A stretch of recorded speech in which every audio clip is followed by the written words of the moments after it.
Barcelona berhasil menjuarai Copa del Rey setelah mengalahkan Real Madrid 3-2 dalam laga dramatis selama 120 menit. Pertandingan ini digelar di La Cartuja pada Minggu, tanggal 27 April tahun 2025 dini hari WIB.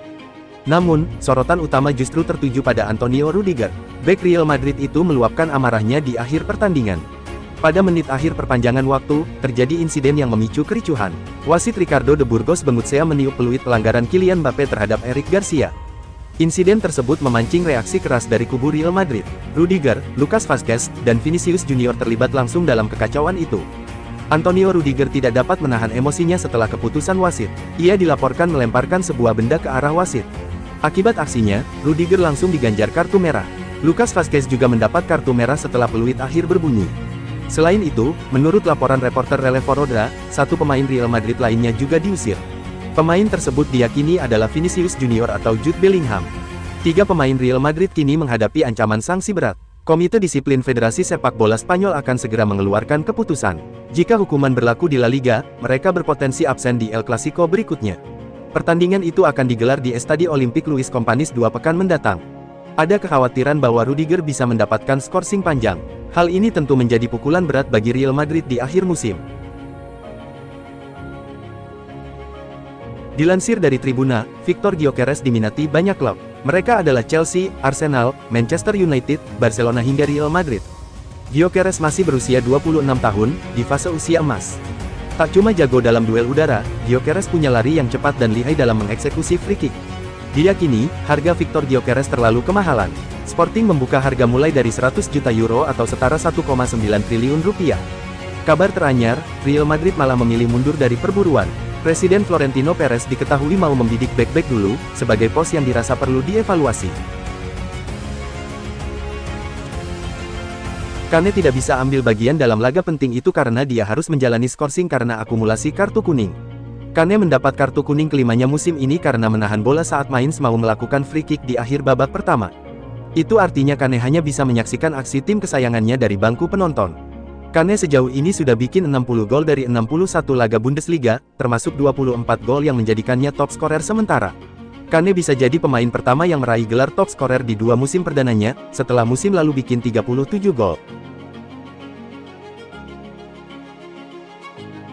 Crystal Palace berhasil lolos ke final Piala FA 2024/2025. Pada kesempatan ketiganya tampil di sana, akankah The Eagles bisa juara? Bagi Palace, keberhasilan lolos ke final Piala FA ini adalah kali ketiga sepanjang sejarah klub. Sebelumnya, Palace sempat tampil di 1989/1990 dan 2015/2016, yang semuanya berujung kekalahan. Ironisnya 2 kekalahan itu didapat dari klub yang sama, Manchester United. Pada tahun 1990, Palace kalah 0-1 karena gol Lee Martin pada menit ke-59. Gelandang serang Chelsea Cole Palmer lagi-lagi gagal buka puasa gol di Premier League. Ada apa sih denganmu, Palmer? Lalu, kemana Palmer? Pemain berpaspor Inggris itu sama sekali tidak bikin gol selama 91 menit bermain di lapangan, sebelum digantikan Kiernan Dewsbury Hall. Bahkan Palmer tidak membuat satu pun tembakan. Ini tentu bukan statistik yang diinginkan Palmer setelah 3 bulan terakhir disorot karena performanya menurun. Palmer sudah melewatkan 17 pertandingan terakhir tanpa mencetak gol. Sumbangsi terbaiknya cuma 3 assist dalam periode tersebut, sehingga Chelsea pun kena imbas dengan posisinya naik turun di zona Liga Champions. Palmer baru bikin 14 gol dan 9 assist di seluruh ajang musim ini. Gol terakhir Palmer adalah saat berimbang 2-2 kontra Bournemouth tanggal 14 Januari yang merupakan gol ketiganya sepanjang tahun ini. Padahal di Liga Inggris 2024/2025, Palmer adalah pemain dengan penciptaan peluang terbanyak, yakni 79. Isu sempat berembus dari Italia bahwa Como tengah mengincar tanda tangan De Bruyne. Klub yang kini dia sukses Fabregas itu kabarnya siap menyambut sang bintang sebagai pemain bebas transfer. Namun, narasi itu tak bertahan lama setelah klarifikasi datang dari sumber terpercaya. Fabrizio Romano, jurnalis spesialis transfer sepak bola, segera mengoreksi kabar tersebut lewat laporannya. Dalam unggahan terbarunya di X, sebelumnya dikenal sebagai Twitter, Romano menyatakan, Como belum melakukan kontak untuk merekrut Kevin De Bruyne meskipun ada laporan baru-baru ini. Terlepas dari bantahan kontak dengan De Bruyne, Como menunjukkan bahwa mereka bukan sekadar pelengkap di sepak bola Italia. Pada bursa transfer Januari tahun 2025, Como tercatat sebagai klub Serie A dengan pengeluaran terbesar. Investasi ambisius itu akan berlanjut, dengan rencana mengamankan Alex Valle dari Barcelona secara permanen musim panas mendatang. Valle, yang kini dipinjamkan, diharapkan menjadi bagian dari proyek jangka panjang Como. Meski demikian, untuk saat ini, Kevin De Bruyne bukan bagian dari daftar belanja Como. Fabregas dan manajemen klub tampaknya memiliki prioritas lain dalam memperkuat skuad mereka. Musim panas mendatang akan menjadi panggung baru untuk sebuah rencana besar di Milanello. AC Milan bersiap mengukir babak baru di lini depan mereka, dengan satu nama yang mulai bergema di koridor klub, Lorenzo Luca. Penyerang 24 tahun Udinese itu, menurut laporan La Gazzetta dello Sport, kini menduduki posisi teratas dalam daftar incaran Milan untuk musim 2025/26. Dalam skema yang disiapkan Milan untuk musim depan, kehadiran Lorenzo Luca diharapkan memberikan kedalaman di sektor serangan. Klub menilai penting untuk memiliki lebih dari satu opsi tajam di lini depan, terlebih setelah pengalaman cedera yang menghantam Gimenez. Luca, dengan karakternya sebagai target man klasik, dinilai cocok mengisi kebutuhan tersebut. Udinese sendiri telah memasang harga yang cukup tinggi untuk aset berharga mereka. Klub asal Friuli itu dikabarkan menginginkan sekitar 30 juta euro untuk melepas Luca. Sebuah angka yang sepadan dengan potensi besar yang ditunjukkan sang striker sepanjang musim ini. Copa del Rey jadi trofi kedua yang diraih Barcelona pada musim 2024/2025. Nah, tim racikan Hansi Flick tersebut masih punya dua trofi lain untuk dimenangkan alias meraih quadruple. Seperti yang sedikit diulas di atas, Copa del Rey adalah trofi kedua yang didapat Barcelona musim 2024/2025. Lantas, apa trofi pertama yang didapat Rafinha dan kolega? Jawabannya adalah trofi Supercopa de Espanya. Cara Barcelona meraih trofi tersebut sama dengan Copa del Rey, menang atas Real Madrid. Barcelona menang dengan skor 5-2 atas Real Madrid pada laga final Supercopa de Espanya. Dua trofi sudah dikantongi Barcelona. Namun, perjalanan mereka meraih trofi masih belum usai. Masih ada dua trofi yang bisa diraih yakni La Liga dan Liga Champions. Di La Liga, Barcelona ada di puncak klasemen dengan 76 poin, unggul 4 poin dari Real Madrid. Pada tanggal 11 Mei nanti, Barcelona lagi-lagi akan berjumpa Real Madrid pada laga final La Liga. AC Milan sukses mencuri kemenangan di kandang Venezia di pertandingan pekan ke-34 Serie A 2024/2025 di Pierluigi Penzo Stadium, Minggu tanggal 27 April tahun 2025 petang WIB. Dua gol sempat tercipta tapi dianulir wasit. Dua gol di pertandingan ini dihasilkan oleh Christian Pulisic dan Santiago Gimenez. Hasil ini membuat Milan mengemas 54 poin dari 34 laga dan kini mereka bertahan di posisi 9 klasemen sementara Liga Italia 2024/2025. Masuknya Kylian Mbappe di babak kedua lebih menghidupkan permainan Real Madrid. Kenapa Carlo Ancelotti tak memainkannya sejak awal? Ancelotti mengaku harus memilih, karena kondisi pemain bernomor punggung 9 itu tak memungkinkan untuk tampil penuh. Ia memutuskan memasukkannya di babak kedua karena merasa energi Barcelona sudah menurun. Wolverhampton Wanderers jeblok di awal musim ini. Tapi, kedatangan Vitor Pereira membuat serigala mengaum lagi dan meninggalkan papan bawah. Pelan namun pasti Pereira menanamkan filosofi bermain di tim dan terutama soal mental pemenang yang ditularkan kepada para pemain. Wolves yang tadinya terpuruk, kemudian melesat. Wolves kini ada di posisi ke-13 klasemen Liga Inggris dengan 41 poin dari 34 laga. Mereka sukses memenangi 6 partai terakhir atau yang ke-10 sejak kedatangan Pereira. Total kemenangan itu setara Manchester City dan cuma kalah dari Liverpool 13x dan Newcastle United 12x yang meraih kemenangan lebih banyak. Barcelona selalu mempecundangi Real Madrid di musim ini. Pemain Los Culés, Lamine Yamal, bahagia dengan pencapaian itu. Selepas final Copa del Rey, Yamal pun sangat bergembira dengan dominasi Barcelona atas Madrid. Bahkan jika mereka mencetak 1 gol, tak masalah. Bahkan kalau mereka mencetak 2 gol, juga tak masalah. Tahun ini, mereka tak bisa mengalahkan kami. Kami sudah membuktikannya. Saya sangat senang. Hidup Barca, kata Yamal seperti dikabarkan oleh AS. Kabar buruk untuk Aston Villa. Penyerang andalannya Marcus Rashford terancam menuntaskan musim lebih cepat karena cedera. Cedera Rashford ternyata lebih parah dari dugaan awal sehingga harus menjalani pemulihan secara intensif. Itu yang membuat Rashford kemungkinan besar tidak bisa tampil di 4 laga sisa Premier League Villa musim ini. Antonio Rudiger mengamuk pada final Copa del Rey, yang berakhir dengan kekalahan Real Madrid. Bek Madrid itu minta maaf telah lepas kendali.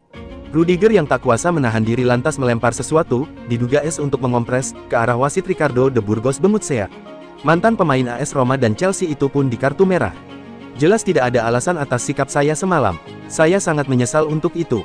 Kami bermain sangat bagus sejak babak kedua, setelah 111 menit saya tidak bisa membantu rekan-rekan lagi dan sebelum peluit akhir, saya melakukan kesalahan, tulis Ruediger di X, yang dulu dikenal dengan Twitter. Maaf sekali lagi untuk wasit dan semua orang yang telah saya kecewakan semalam, imbuhnya. Klub Premier League Chelsea dan klub Italia Napoli kini berada di garis depan dalam perburuan tanda tangan Alejandro Garnacho, penyerang muda Manchester United. Menurut laporan terbaru dari Vicajes, Chelsea dan Napoli bersiap untuk bersaing mendapatkan Garnacho di bursa transfer musim panas. Partenopei telah menolak setidaknya satu tawaran untuk pemain asal Argentina ini, sementara The Blues juga menunjukkan minat yang serius. Man United sendiri mengisyaratkan bahwa mereka bersedia menjual Garnacho dengan harga yang tepat, diperkirakan sekitar 32 juta pounds. Meskipun tidak secara aktif mencari pembeli, klub berharap ada minat dari pihak lain dan bersiap untuk mempertimbangkan tawaran yang menggiurkan. Penjualan Garnacho sendiri akan memberikan keuntungan besar bagi United. Selain mendapat pemasukan, mereka bisa mematuhi peraturan keuangan dari pihak Premier League. Jika Alejandro Garnacho akhirnya pindah, baik Chelsea maupun Napoli menawarkan peluang yang menarik. The Blues, yang tengah membangun kembali tim, bisa memberikan platform bagi Garnacho untuk berkembang lebih jauh. Namun bermain di Chelsea punya kesulitan tersendiri. Garnacho mungkin harus bersaing dengan pemain muda lainnya. Sementara itu, Napoli juga memiliki reputasi dalam mengembangkan pemain muda menjadi bintang, apalagi mereka punya pelatih sekaliber Antonio Conte. Kedua klub sama-sama memiliki ambisi untuk bersaing di level tertinggi Eropa, dan Garnacho bisa menjadi bagian penting dari proyek tersebut. Inter Milan kalah 0-1 dari AS Roma di kandang. Kekalahan ini bikin posisi si ular di puncak Serie A digusur oleh Napoli. Inter menjamu Roma di Giuseppe Meazza pada laga lanjutan Liga Italia, Minggu tanggal 27 April tahun 2025. Tim tamu bisa unggul di menit ke-22 lewat Mathias Soule. Usaha si ular untuk menyamakan kedudukan tak membuahkan hasil hingga laga tuntas. Roma menang 1-0, kekalahan ini membuat posisi Inter di puncak digusur oleh Napoli. Kedua tim punya poin sama, namun, Inter memainkan laga lebih banyak dari Il Partenopei. Napoli baru akan bermain setelah ini melawan Torino. Sementara, Roma naik ke urutan kelima. Serigala ibu kota meraih 60 poin. Manchester United susah payah melawan 10 pemain Bournemouth. Man United baru mencetak gol balasan di injury time untuk memaksakan laga berakhir 1-1. Gol semata wayang Antoine Semenyo di babak pertama dibalas setan merah dengan gol Rasmus Hojlund di injury time. Dengan tambahan 3 angka ini, Bournemouth tetap di peringkat 8 klasemen Liga Inggris. Bournemouth mengumpulkan 52 poin dari 32 pertandingan, sedangkan MU terpaku di posisi 15 dengan 38 poin. Manchester City mampu mengalahkan Nottingham Forest 2-0. Kemenangan ini mengantarkan The Citizens ke final Piala FA. Nottingham vs Man City tersaji di Wembley pada semifinal Piala FA, Minggu tanggal 27 April tahun 2025. Man City unggul 1-0 di babak pertama berkat gol cepat Rico Lewis di menit kedua. Pada babak kedua, Man City menambah gol dari sundulan Josko Gvardiol di menit ke-51. Man City menang 2-0. Kemenangan ini membawa mereka melaju ke final. Di partai final, mereka bakal berjumpa dengan Crystal Palace di Wembley tanggal 17 Mei mendatang. Liverpool telah mencatatkan sejarah baru dalam perjalanan mereka di dunia sepak bola. Klub yang berbasis di Merseyside ini baru saja dinyatakan sebagai juara Premier League tahun 2024 sampai tahun 2025 pada hari Minggu, tanggal 27 April tahun 2025. Mereka mengunci gelar juara Liga Inggris 2024/2025 usai membantai Tottenham dengan skor 5-1 di Anfield. Liverpool memastikan gelar juara mereka genggam meski masih menyisakan 4 pertandingan di pentas Premier League. Liverpool kini mengemas 82 poin dari 34 pertandingan saja di Premier League. Perolehan poin mereka tak akan bisa disamai oleh Arsenal yang ada di posisi kedua klasemen dengan raihan 67 angka. Bagi Liverpool, ini adalah gelar liga kedua mereka dalam 5 tahun terakhir. Sebelumnya mereka sukses jadi juara Premier League pada musim 2019/2020 silam, ketika tim tersebut ditangani oleh Jurgen Klopp. Sejarah Liverpool FC dimulai pada tahun 1892, saat klub ini dibentuk setelah perselisihan dengan Everton. Sejak saat itu, The Reds telah bermain di Anfield dan menjadi salah satu klub paling sukses dalam sejarah sepak bola Inggris. Sebelum melawan Tottenham, Liverpool memiliki 19 gelar juara liga. Kini setelah mengunci gelar Premier League, The Reds total 20 kali jadi yang terbaik di kompetisi kasta tertinggi sepak bola Inggris. Mereka pun sukses menyamai rekor rival abadi mereka yakni Manchester United. Namun Liverpool sekaligus mengukuhkan diri sebagai tim paling sukses di Inggris. Menurut catatan Opta Analis, dengan koleksi 20 gelar Liga, 8 Piala FA, 10 Piala Liga, dan 6 Liga Champions, dan 3 gelar UEFA, mereka total meraih 47 trofi mayor. Liverpool kini unggul 3 gelar dari Manchester United, yang memiliki 44 gelar juara.